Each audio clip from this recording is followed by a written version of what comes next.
Greetings YouTube, Joe here with Colonation Media, and welcome back to another episode of Pokemon XD, Gale of Darkness. This is episode number 66, and in the last episode we defeated the head of Team Snag'em, the big boss, the burly man, Gonzap, and we got our Snag Machine back at last, because it seems like we just went without it forever. Anyway, in this episode, we're beginning still in the Snag'em hideout, and that's because we have to open the chest that was locked previously, but Gonzap was kind enough to give us the key to it so we can go see what's inside, and I believe it is a TM. Okay, we use the key, and we find TM30 inside, and that contains Shadow Ball. Just gonna check this for battle CDs really fast. I don't think there's any here. No? None at all. Okay, so let's boot up TM30 Shadow Ball and well, who are we gonna teach it to? Let's see. We could teach it to Vaporeon, but Vaporeon's attack really isn't that good, so I'm gonna stay away from that, and instead I'm going to teach it to Crobat. And I could get rid of Bite, but I'd like to keep at least one special attack on him for now, because, well, I just think that's a better idea. I don't really use Leech Life except when it's kind of a joke, so I'm going to get rid of Leech Life for Shadow Ball, and that'll help Crobat better deal with those pesky Psychic types from now on. Okay, so we got all healed up and everything. We did everything we needed to do in the Snag'em hideout. And now we're headed to the Oasis Pokespot. Why there? Well, because if you remember correctly, at the end of the last episode, the Myra radar went off and said he was at the Oasis Pokespot. Oh no, you again. Your timing is terrible as ever. Why show up now of all times? Our boss Miror B is performing a dance to summon Pokemon. I'm saying this for everyone's sake. Get out of here quietly, like real quiet. Uh-oh. Trouble. You've been spotted. Sniff, sniff. Uh-huh. I smell the alluring aroma of Pokemon. My summoning dance has brought some Pokemon here. Whoa! I can tell you've got some very cute Pokemon with you. Well, they'll all soon be mine. Let the music play. Not really that much of an intro this time. He's going to get right down to business.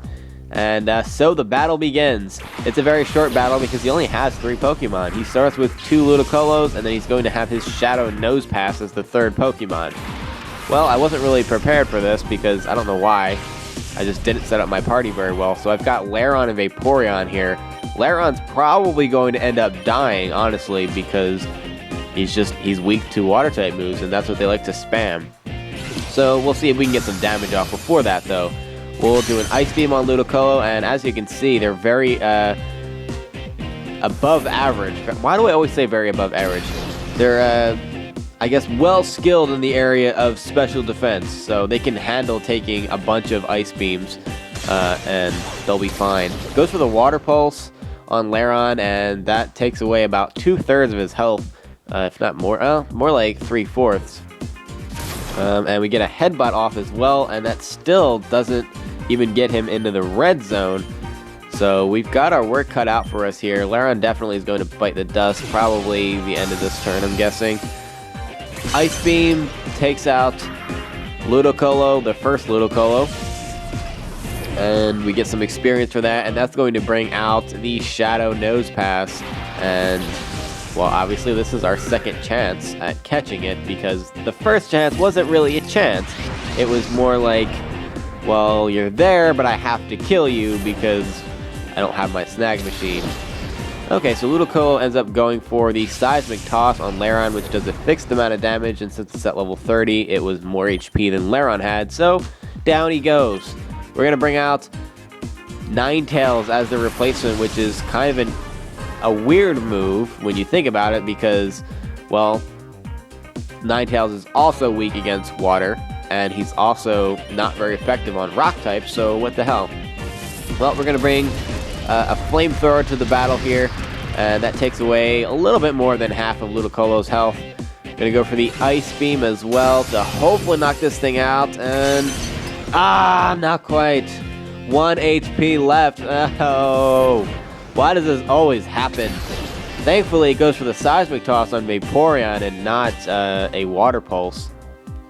And Nosepass He's going to go for the Shadow Wave. That's pretty much the only move it's going to use. It's just going to keep spamming it. Of course it gets a critical hit.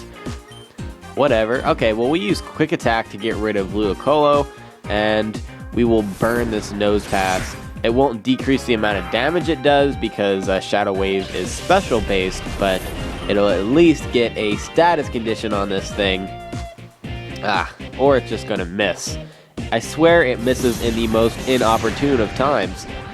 And when I kind of have some time to buy, you know, or to lose, rather. I have time to lose. Time to buy doesn't make sense. If I have time to lose and I can afford to waste a turn or two, it's going to hit the first time. That's just what it does. Oh well, that's my luck, I suppose. Will-O-Wisp does hit on the second turn, thankfully, so Nosepass now has the burn condition. We're also going to get a bite off with Vaporeon. And that really doesn't do that much damage at all. Nosepass is pretty much a tank when it comes to special attacks. And still going for the Shadow Wave there. Vaporeon's kind of taking a beating in this battle. I mean, he's below half health. And I don't know if I want to attack it again, because if I get a critical hit, it is going to knock it out. And I don't want to play that game because my luck just doesn't do that. We'll use Will-O-Wisp just to waste a turn in case he breaks out of this ball, but we're going to try to capture him with a Great Ball at about half health. I'm thinking the fact that he has a status condition is going to help keep him in there. Stay in there, Nosepass. Stay in there. Thank you. Awesome. That Nosepass is ours. Finally. Awesome. So now we're not missing any other Shadow Pokemon except for the Zangoose that we had to kill with Zook when we battled him. Because we also didn't have our Snag Machine there. Now our boss is going to be in the worst mood. Way to go. Oh, how dare you. But you're hugely mistaken if you really think that this is where it ends. One of these days, I'll put things right and lay down my elegant steps. Until then, let's go escape. And out they go, running away like little babies, as always, with their tails between their legs. Okay, well, where to now? I'm going to head off to Phoenix City really fast. Because I would like to get all healed up. And I think I'm also going to make sure I get Nosepass into the Purifying Chamber before I move on. There actually is one other thing that I want to do, and that is go to Justy's place, the pre-gym. And we're going to be taking the challenge there because I think we get a TM for beating it, as well as a lot of money and a couple of berries too. Okay, so we're at the Purifying Chamber here, and obviously the only Shadow Pokemon we have that's not purified is Nosepass, and it's a rock type, so we're going to put it in set number 1 facing Ladybug, because Nosepass's rock type is super effective both on Ladybug's bug type and the flying type, so that's good news for us. Okay, so now that we have to fight Zook, let's see where we want to go here. We're going to put Zaprong and Ninetales up at the front because, well, I think 3 of Zook's Pokemon are weak to electricity with Doduo, Carvanha, and Relicanth. And then we're going to keep Ninetales out in the front to strategically burn Zangoose, hopefully on the first turn before it gets to attack, so that it softens the blow a little bit, because that thing is so powerful. Quit scurrying around, you're getting on my nerves. Don't think you're hot stuff just because you beat me once by a fluke. And what's with showing off that weird machine on your arm? You're begging for a thumping, and I'll deliver it this time. I'll bash, thrash, and crash you, just like you want. Well, considering I didn't say anything, how do you know that that's what I want? Never mind that. Okay, our second battle with Zook, Doug Zook. And it begins with Zangoose and Doduo, just like he did last time. So what we're actually going to do is, I think I'm going to completely ignore the Doduo on this turn, and it almost always will use Tri-Attack, so I'm going to try to absorb one of those. It's not like it does a lot of damage, but I'm worried about the status condition problem that has, well, it's 30% chance. So I'm going to just try to take it and see what happens.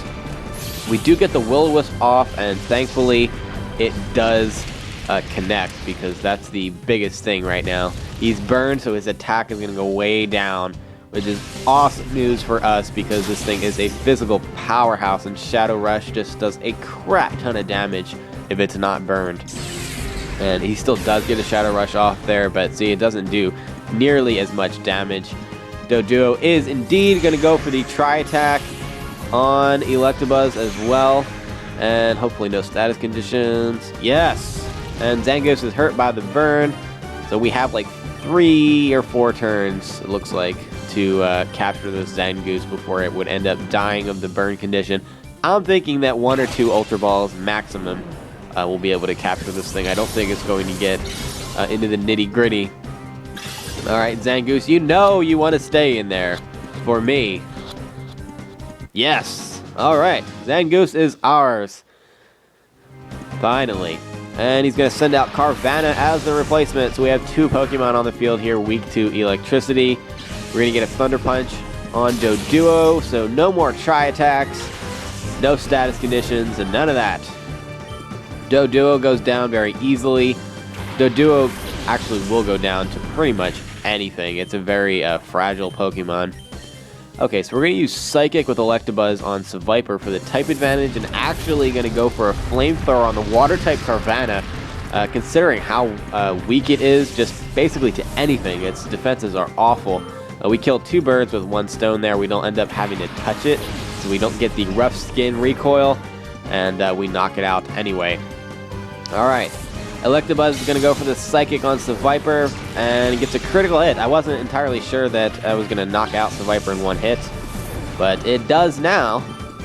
And the only Pokemon we have left to deal with is Relicanth, the Rock and Water type. And I guess we don't really have to worry too much about what Ninetales does. I'm just going to go for the Heat Wave to inflict just a tiny little bit of damage on it, just in case Thunder Punch would leave it with like 1 HP. That's not going to happen now. 1 Thunder Punch takes it out, and Relicanth goes down. And they both are almost up to level 35 already. Sweet. Zook goes down here. Roar! What'll I do? What'll I do? Gorgon's going to chew me out again. Well, you should have thought of that before you just keep challenging us to battles all the time that you can't handle. Right? Urgh. The punk thumped me, and Gorgon will be furious with me again. Oh well, I should go away, somewhere far away where Cypher won't have any influence. So long, punk. I've had enough of battling you to last a lifetime. So he walks away, and that's the last time you get to battle him. And that's regardless of whether or not you caught the Zangoose or not. If you didn't catch him this time, Miror B is going to have him. Oh, and here comes the, I guess the entrance guards, whatever. The bouncers. Hey, hey, hey, this is no place for a kid like you. No, no, can't let you in. Nope. Okay, well, this is no place. I know, we already went over this. You sort of look like that kid I saw on TV. Were you ever on TV? Yes. Say yes. The kid taking the fight to Cypher is you? Well, what an opportunity. I'll knock you out and earn a promotion. But somebody else has our back. A surprising somebody. It's Gonzap and Team Snag'em. That kid's special. He's not anyone you lot can beat. If you know what's best, let him through without a fuss. Wow. What? Don't make me laugh. Hey kid, you let us handle things here. It wouldn't pay to make a racket. All it'd do is alert the guys inside the building. Very true. Yo! Hey, you guys are from Team Snag'em. What do you think you're doing here? Don't worry about that. Gloom's just going to give him a taste of that sleep powder, and they're going to be taking a snooze now. Good going. Glad to be of service. Now's our chance. Hurry, we can wreck Cypher. So now you can go straight into the factory itself with pretty much no resistance. But before we do that, we're going to go back to Phoenix City and face Justy, and that's going to be in the next episode. Thank you very much for watching, and stay tuned for episode number 67. Game on!